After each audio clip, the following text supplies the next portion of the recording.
కరువు కాటకాలతోటి తల్లడిల్లుతున్నటువంటి మన సిద్దిపేట జిల్లాలో గోదావరి జిల్లాను తీసుకొచ్చి సస్యశ్యామలం తీసుకొద్దామని చెప్పి కేసీఆర్ గారు తరించి కాళేశ్వర ప్రాజెక్టును భాగంగా మల్లన్న సాగర్ ప్రాజెక్టు ఏర్పాటు చేస్తే రాత్రి బవళ్ళు కృషి చేసినటువంటి హరీష్ రావు గారి ఆధ్వర్యంలో ఆనాడు నీటిపారుదల శాఖ మంత్రిగా ఎంతో శ్రమించి ఆ ప్రాజెక్టు పూర్తి చేసుకొని ఆనాడు ప్రారంభించుకున్నాం.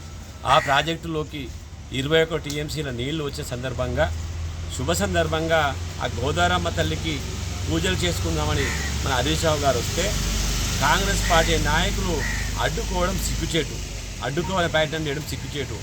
మీరు హరీష్ రావు గారి మీద విమర్శ చేయడం అంటే సూర్యుని మీద ఉమ్మేసినట్టే అవుతుంది. ఆనాడు ఉద్యమకాలంలో మన బీఆర్ఎస్ పార్టీ పరంగా తెలంగాణ ఉద్యమంలో అహర్నిశలు పనిచేసే ఉద్యమాన్ని ఉవ్వెత్తున తీసుకోవడంలో హరీష్ రావు గారు కీలక పాత్ర పోషించారు. తర్వాత ప్రత్యేక తెలంగాణ వచ్చిన తర్వాత సాధించుకున్న తర్వాత వైద్య ఆరోగ్య శాఖ మంత్రిగా, నీటిపారుదల శాఖ మంత్రిగా, మార్కెటింగ్ శాఖ మంత్రిగా ఎంతో కృషి చేశారు. ఈనాడు చెరువు కుంటలు అనుసంధానం చేశారు, ప్రాజెక్టుల నిర్మాణం చేపట్టుకున్నాము, వైద్య ఆరోగ్య శాఖను కూడా బాగు చేసుకున్నాం. ఈ సందర్భంలో ప్రశంసించాల్సింది పోయి విమర్శలు చేయడం సిగ్గుచేటు. హరీష్ రావు గారి ఆధ్వర్యంలో మనకు మల్లన్న సాగర్ నీళ్ళు వచ్చినాయి, కష్టపడి పనిచేసుకున్నాం. ఈ సందర్భంలో ఈ కాంగ్రెస్ నాయకులు చిల్లర రాజకీయాలు మాట్లాడడం చాలా బాధాకరం. నీళ్ళట మేడిగడ్డ నుంచి వచ్చాయా అని మాట్లాడుతున్నారు. మీకు తెలిసే మాట్లాడుతారా, తెలియకుండా మాట్లాడుతున్నారా? అవగాహన రహితంగా మాట్లాడడం సిగ్గుచేటు. గోదావరి ప్రవహిస్తున్నప్పుడు ఎప్పుడైనా సరే గోదావరి ప్రవహిస్తున్నప్పుడు శ్రీరామ్ సాగర్ నుంచి, మిడ్మానేర్ నుంచి, అన్నపూర్ణ నుంచి, రంగనాయక సాగర్ నుంచి మల్లన్న సాగర్కు, మల్లన్న సాగర్ నుంచి కొండపోశం నీళ్ళు వస్తాయి. తర్వాత నీళ్ళ సమస్య కొద్దిగా ఉన్న సందర్భంలో ఎల్లంపల్లి నుంచి, నంది పంప్ హౌస్ నుంచి, గాయత్రి పంప్ హౌస్ నుంచి, అన్నపూర్ణ నుంచి, మన రంగనాయక సాగర్ నుంచి, మల్లన్న సాగర్ నుంచి కొండపోశం నీళ్ళు పోతాయి. ఇది ఒక సిస్టమ్ ఉంది. ఇది ఈ రెండు ప్రాంతాల్లో నీళ్లు లభ్యం కానప్పుడు, కరువు పరిస్థితులు వెళ్ళినప్పుడు మాత్రమే మేడిగడ్డ నుంచి పంపింగ్ తీసుకొని మనం నీళ్ళు తీసుకుంటాం. ఈ మాత్రం అవగాహన లేకుండా మేమే చేసాం అంటే, మీరు గాయత్రి పంప్ హౌస్ మీరు నిర్మించిర్రా, నంది పంప్ హౌస్ మీరు నిర్మించిర్రా, అన్నపూర్ణ, రంగనాయక సాగర్, మల్లన్న సాగర్, కొండపోశమ మీరు నిర్మించిర్రా? మాట్లాడుతుంది కన్నా సిగ్గుండాలి. ఏమన్నా మాట్లాడితే ఆలోచన చేస్తే ఆకాశంకి నీళ్ళు వచ్చాయి, ఎల్లంపల్లికి వెళ్ళి ఆకాశంకి ఎస్ఆర్ఎస్పీ నీళ్ళు వచ్చాయా? అర్థం లేకుండా మాట్లాడొద్దు. కేసీఆర్ గారు తెలంగాణ కష్టాలు సుఖాలు తెలిసే వ్యక్తి. ఎలాంటి కరువు కాటకంలో కూడా ప్రజలకు ఇబ్బందులు తలెత్తకుండా ఉండడానికి ఈ కాళేశ్వర ప్రాజెక్టు శ్రీకారం చుట్టిర్రు. మనకు వరదలు వచ్చినప్పుడు శ్రీరామ్ సాగర్ నుంచి, ఎల్లంపల్లి నుంచి నీళ్ళు తీసుకోవాలి. కరువు కాటకాలు వస్తే మేడిగడ్డ నుంచి నీళ్ళు తీసుకొని, అక్కడ నుంచి ఎత్తిపోతల ద్వారా నీళ్లు తీసుకొని, శ్రీరామ్ సాగర్ నీళ్లు లేకుంటే కొండపోశమ ద్వారా సింగూరు నుంచి మన శ్రీరామ్ సాగర్ నీళ్ళు పోయే ప్రయత్నం చేశాడు.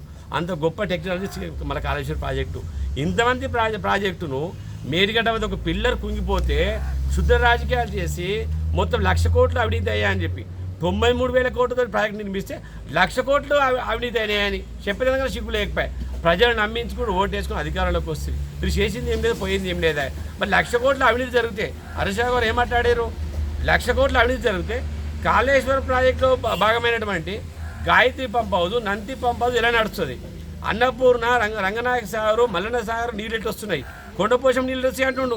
దానికి సమాధానం చెప్పే తెలివి లేక ఇష్టపడిన మాట్లాడమేంది? ఇంకొకటి, అధికారంలోకి కాంగ్రెస్ పార్టీ అధికారంలో రావచ్చు, కానీ మీరు దుబ్బాకలో మీకు వచ్చే ఓట్లన్నీ మీరు చేసిన కథ ఏంది? మీది దుబ్బాకలో మీ స్థాయి ఏంది? సొంత తొగుట మండలంలో మీ మెజారిటీ రాలేదు. మీరు అలాంటి మీరు టీఆర్ఎస్ పార్టీ మీద హరీష్ రావు విమర్శించేంత స్థాయి మీది. పద్ధతి ఇప్పుడైనా మార్చుకోవాలి. లేని పక్షంలో ప్రజలే మిమ్మల్ని తరిమి కొడతారు. ఎన్నికల్లో బోలెడని హామీలు ఇచ్చారు, మీరు చేసింది ఏముంది? మీరు ఆనాడు తుక్కాపూర్ దగ్గర కూడా రైతులకు సంబంధించి అగ్రిమెంట్ చేసుకునేటప్పుడు మీరే కదా ముందు మాట్లాడింది.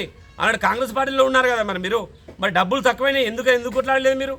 మీరే మాట్లాడతారు, మీరే రైతులతోటి ఒప్పందం చేస్తారు. తర్వాత మీరే ముత్యంరెడ్డి చివరి శ్వాస వరకు కూడా ప్రాజెక్ట్ కోసం పనిచేసిండు. ముత్యంరెడ్డి తర్వాత మళ్ళీ మీరు వ్యతిరేకంగా మాట్లాడుతారు. సిగ్గుచేటు. మీ స్వార్థ రాజకీయాలను తుక్కాపూర్ వేలకు బలి చేయకండి. ఆనాడు ప్రాజెక్ట్ నిర్మాణం చేపట్టేటప్పుడే తుక్కాపూర్ ప్రజలకు కొద్దిగా నీళ్ళు వచ్చే అవకాశం ఉంటుంది, ఊరుని తీసుకుందామంటే మీరే వ్యతిరేకించారు. అన్నాడు మీరు వ్యతిరేకించేపటికే ప్రభుత్వం ఊపుకున్నది. తర్వాత ప్రభాకర్ రెడ్డి గారు ఎంపీగా ఉన్నప్పుడు బాత్రూంలో నీళ్ళు వస్తున్నాయి అంటే మరి ఈ ఊరు స్థానంలో ఇంకో దగ్గర ఊరు నిర్మిస్తాము అని చెప్పి మన ప్రభాకర్ రెడ్డి గారు చెప్పారు. మేము కూడా ఆ విషయానికి మేము పాలాభిషేకం చేశాం, కానీ మీ గ్రామస్తులు ఒప్పుకోలేదు.